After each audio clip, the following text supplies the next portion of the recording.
தமிழ் கூறும் நல்லுலகிற்கு வணக்கம். நான் உங்கள் ஏகேஆர். இது ஏகேஆர் ஸ்பீக்ஸ். வெல்கம் பேக் மக்களே. தமிழக வெற்றி கழகத்தின் சட்டப்பேரவை கூட்டத்தொடர் நேற்று தொடங்கிருச்சு. ஆளுநர் உரையோட தொடங்கியிருக்கு. அதில் ஒரே மரபு மீறப்பட்டிருக்குது. அதெல்லாம் நம்ம விமர்சனம் பண்ணலை. ஆளுநர் உரையே பொதுவாக ஆளுங்கட்சியின் உரையாக தான் பார்க்கப்படும்.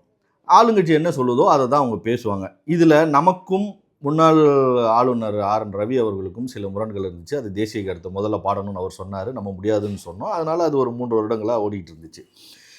இப்போ அதை அவங்க சேர்த்து அவங்க முதல்லையே தேசிய கீதத்தை பாடியிருக்காங்க. சரி, ஓகே. ஆளுநர் உரை பொதுவாக அரசியல் களத்தில் கலவையான விமர்சனங்களை எதிர்கொள்ளும். அது ஆளுங்கட்சி எதிர்கட்சி அப்படி ஒரு கலவையான விமர்சனங்களை எதிர்கொள்ளும்.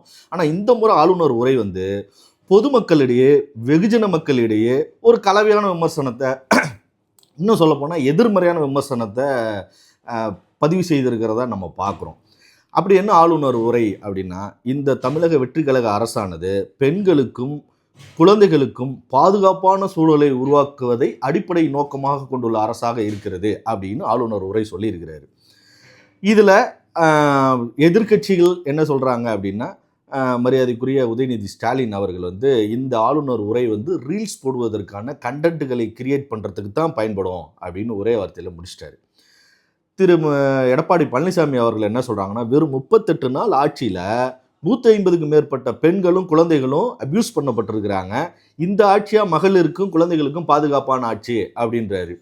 ஒருபடி மேலே போய் திரு டிடிவி தினகரன் அண்ணன் என்ன சொல்கிறாங்கன்னா, தங்க முலாம் பூசப்பட்ட தகர டப்பா இது அப்படின்னு சொல்லியிருக்கிறாங்க.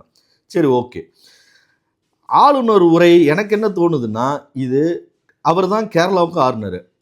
கேரளாவில் வாசிக்க வேண்டிய உரையை கொண்டு இங்கே வாசிச்சிட்டாரோ அப்படின்னு ஒரு சந்தேகம் எனக்கு கிளம்புது.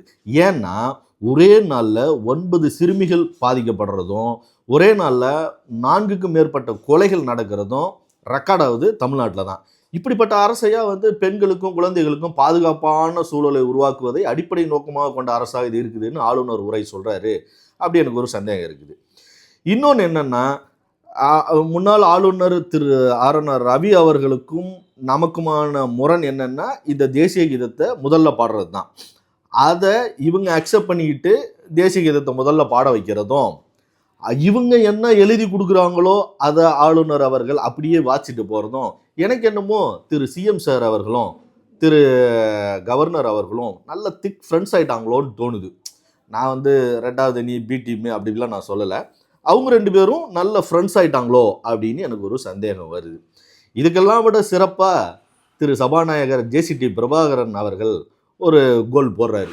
என்ன சொல்கிறாருன்னா, இந்த சட்டமன்ற கூட்டத்தொடரில் கேள்வி நேரமே கிடையாதுன்றார். ஏன் இல்லை, எப்படி கேள்வி நேரமே இல்லாமல் எப்படி சட்டமன்ற கூட்டத்தொடர் அப்படின்னு நமக்கு ஒரு கேள்வி வருது இல்லை. அதுக்கு அவர் என்ன சொல்கிறாருன்னா, நேரம் இல்லை, நாங்கள் எல்லா டிபார்ட்மெண்ட்டுக்கும் அனுப்பி பதில் வாங்கி கொடுக்கறதுக்கு எங்களுக்கு நேரம் இல்லை அப்படின்ட்டாரு. ஆமாம், அது ஒரு பக்கம் உண்மைதான். என்னென்னா, திரு சிஎம் சார் உள்ள சட்டப்பேரவை கூட்டத்துக்குள்ளே ஃப்ளேம்ஸ் போட்டு பார்க்கணும்.